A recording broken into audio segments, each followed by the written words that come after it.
Welcome to the Deep Dives, where we take a complex set of sources, historical records, scientific journals, contemporary letters, and boil them down into the essential knowledge you need. We're here to give you that contextual clarity, those surprising facts that help you see history not as, a list of dates, but as a series of connected, often very dramatic events. And today we are going deep into an event that might be one of the most stunning examples of, environmental determinism in modern history. It really is. We're looking at a single catastrophic climate event that didn't just cause hardship.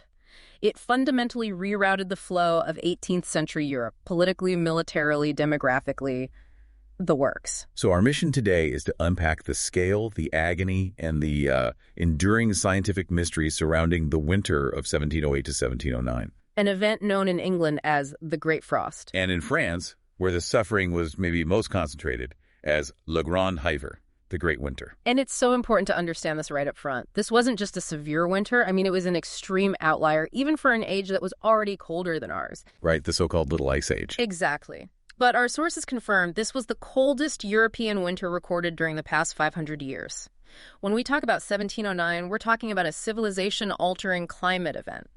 It slammed the continent with an intensity that, frankly, historians and scientists are still struggling to fully grasp. Okay, let's unpack that.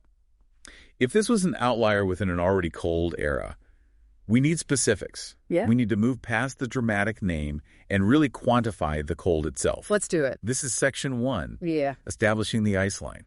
Where do we even start with measuring something like that from so long ago?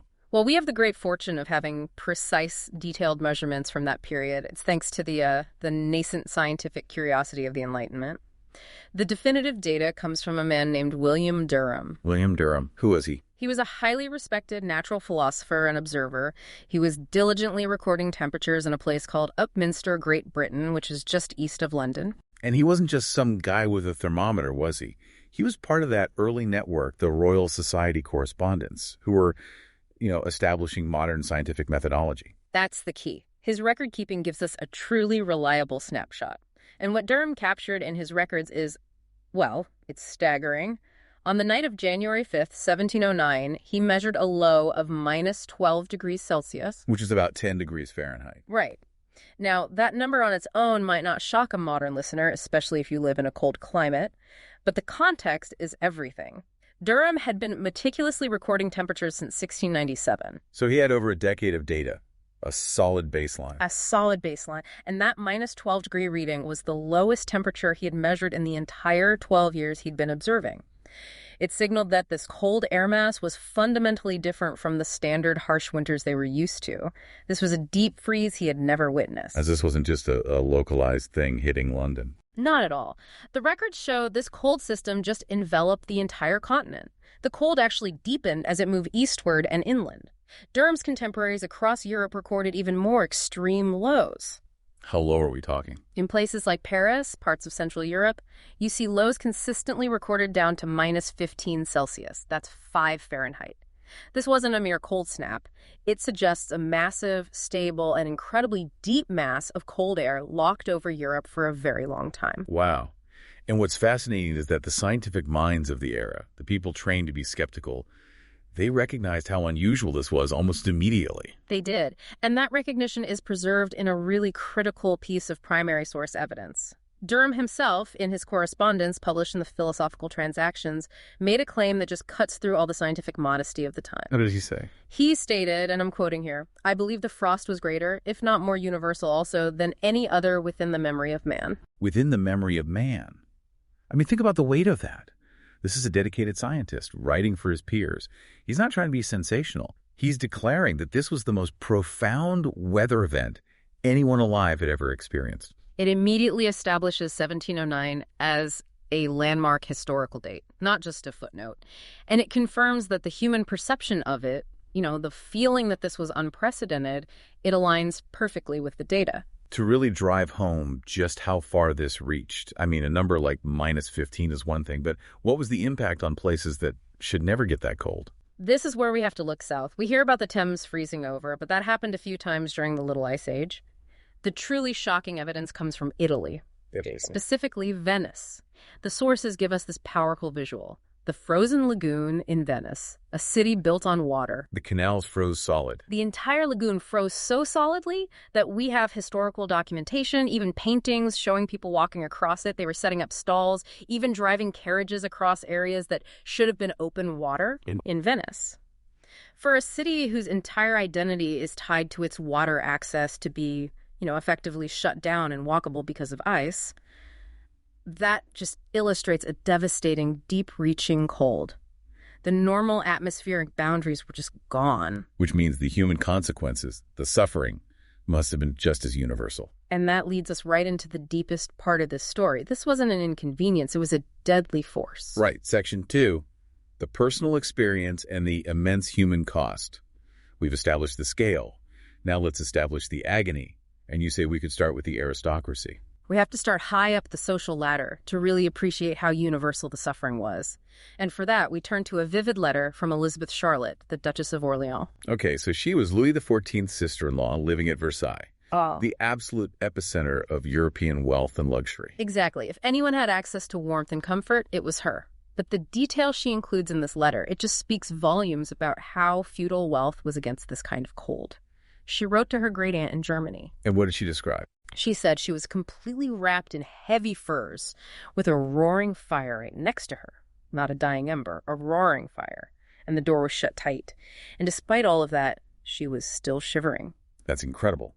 If the best heating technology the Sun King's court could provide wasn't enough, what hope did an average person in a cottage have? None. It was an equal opportunity destroyer of comfort. But here's the most poignant detail in her letter, the thing that makes it so real.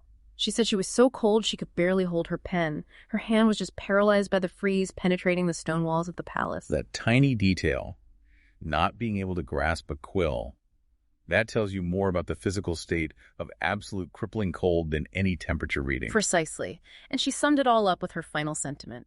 Never in my life have I seen a winter such as this one. And again, you have to remember, these people were used to harsh winters. For one of the most privileged people in Europe to call it unprecedented is a profound alarm bell. But her suffering was just discomfort. For most people, this was the start of a multi-year catastrophe.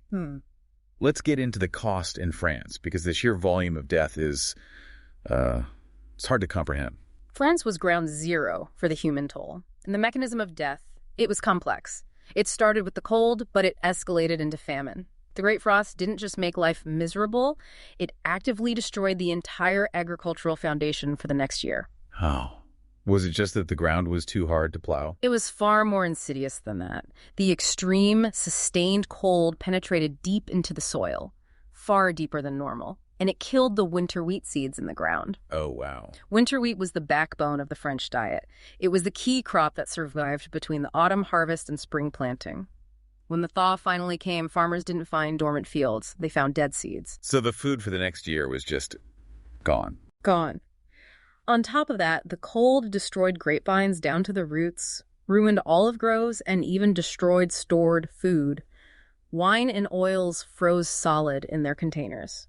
It was a complete simultaneous failure across multiple key food groups. So the real death toll wasn't from people freezing during the winter. It was from starvation after. Absolutely. The immediate and devastating consequence was a famine that swept the country. And the estimates are that it caused 600,000 deaths by the end of 1710. 600,000. 600,000.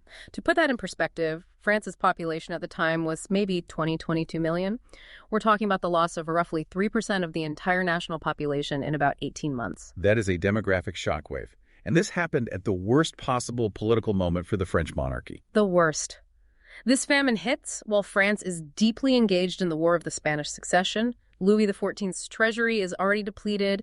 He has a massive coalition of enemies, and now he has widespread famine at home. And the sources show that the political response was incredibly denial. Complete denial. The political sensitivity around this was just intense. Louis couldn't afford to project weakness to his enemies, the British, the Dutch, the Austrians, or to his own starving people. So the spin machine goes into overdrive. Yes. And the result is the existence of these contemporary nationalist claims driven by the regime that fiercely insisted there were no deaths from starvation in the Kingdom of France in 1709. Which is just a staggering lie. It is, but admitting to 600,000 deaths from hunger while you're trying to raise armies and fund a disastrous war, that would have been admitting complete political and structural failure. So the famine became a state secret, a national humiliation to be erased by propaganda. The Great Frost, then, wasn't just weather. It was a societal pressure test that France failed spectacularly. And that failure sets the stage for how this climate catastrophe acted as a catalyst on a much larger stage. It really proved that the ultimate balance of power in the 18th century wasn't held by artillery, but by the atmosphere itself. Which brings us to Section 3. The frost's role in global conflict and migration. We're shifting focus north and east to Russia, where the cold didn't just disrupt a battle. It arguably decided who would dominate Northern Europe for the next 2 centuries. The Great Northern War. This is a perfect demonstration of historical timing. The winter directly impacts the balance of power between Sweden and Russia at a truly pivotal moment. Sweden was led by King Charles XII, famously aggressive, often successful, but marching deep into Russia is a logistical nightmare even in good weather. And the Great Frost made it a death march. The sources are clear that the Swedish invasion was notably weakened by the harsh conditions. They were exposed in open territory, constantly moving, and relying on foraging in lands that the frost had already destroyed. And we have specific, terrifying casualty data here. We do. The reports detail that the sudden extreme cold caused instant catastrophic loss. During a single night away from camp, at least 2,000 Swedish soldiers died. 2,000 men in one night. In one night. Not from combat, just from exposure. Vanishing overnight, frozen solid. That loss is huge when you're that far from home and can't replace those men. The psychological impact alone must have been devastating. Waking up to find 2,000 of your comrades dead. Not from a bullet, but from the air itself. Morale would have plummeted. And on the Russian side? Much better adapted, I assume. They were. Culturally and strategically. The Russian troops were more prepared, better equipped, and crucially, they adopted a cautious strategy. They stayed in their well-established camps while the Swedes were forced into aggressive maneuvering by their king. So Russian losses from the cold were much lower. Substantially lower. The Great Frost essentially acted as a strategic weapon for Peter the Great. He achieved a level of attrition against the Swedes that his own army didn't have to pay for. And this all leads to the decisive battle the following summer. Exactly. This disparity heavily contributed to the Russian victory at the Battle of Poltava. The Swedish army that fought that battle was already severely weakened, malnourished, and demoralized by the winter. Their fighting capacity was permanently degraded. The Great Frost arguably tilted the entire war. So it didn't just affect battles, it was pushing whole populations around. What about migration? This is another massive consequence. The winter severity is thought to be a really important factor in the large-scale emigration of the German Palatines from Central Europe. Right, they were already suffering from wars and high taxes. The frost was the final blow. It was the tipping point of utter hopelessness. If you're already struggling, and then a winter comes along that destroys your winter crops, your grapevines, your fruit trees, you face an immediate existential threat. Emigration, even the dangerous journey to North America, becomes the only rational choice. So this one climate anomaly contributes to a massive flux of Central European settlers into the British colonies, setting the stage for demographic changes that affect the New World for the next century. It's a perfect encapsulation of how a single winter can trigger these geopolitical and demographic cascades that play out over generations. We've established the scale, the suffering, the political denial, the military impact. But now we come to Section 4, the most compelling part of this whole story, the modern mystery. Right. Centuries later, with all our advancements in climatology, we still have a fundamental scientific puzzle that the Great Frost presents. Okay, let's get into it. We know it happened, but what caused it? What stands out to you about the modern roadblock to understanding the physics of 1709? What's truly fascinating is that the dedicated research this has spurred. It was a focus of the European Union's Millennium Project, which aimed to reconstruct past climate variability. They didn't treat 1709 as a footnote. They saw it as a massive, unexplained data point. So when modern climatologists look at this, they're searching for known culprits, right? Mm-hmm. Big volcanic eruption, a shift in ocean currents. Exactly. They look for things like a strong negative phase of the North Atlantic Oscillation, the NAO, which can block warm Atlantic air from reaching Europe. And did they find it? They found. Not really. While some elements of that were present, the known causes of cold weather in Europe today simply cannot account for the sheer intensity, the massive geographical reach, and the prolonged duration of the cold in 1709. What about a volcano? No massive preceding volcanic eruption that could fully explain it.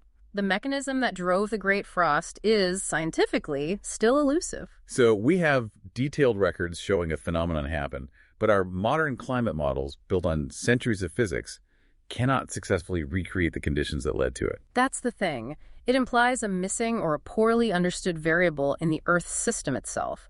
The models run, but the parameters you need to reproduce that kind of extreme, widespread, sustained cold just defy what we currently correlate with European cold waves. It's an anomaly that suggests climate dynamics can reach limits far outside our expected norms.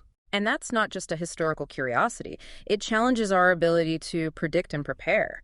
It means the physics underlying the single coldest event in the last 500 years of European history is still basically a ghost in the machine. There's a quote that sums this up, isn't there? There is. It's from a climatologist, Dennis Wheeler, at the University of Sunderland. He summed up the whole scientific puzzle perfectly. He just said, something unusual seems to have been happening. That is the most measured and, frankly, terrifying quote possible.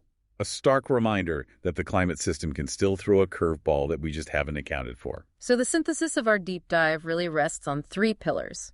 First, the unimaginable personal suffering and the famine that led to the loss of 3% of the French population. Second, the fundamental geopolitical shift, where the frost helped swing the Great Northern War toward Russia. And third, this modern scientific mystery, the proof that we still don't fully comprehend the extreme limits of climatic variability. It's a profound demonstration of how vulnerable even advanced societies are to rapid, catastrophic climate shifts, even if they only last for one winter.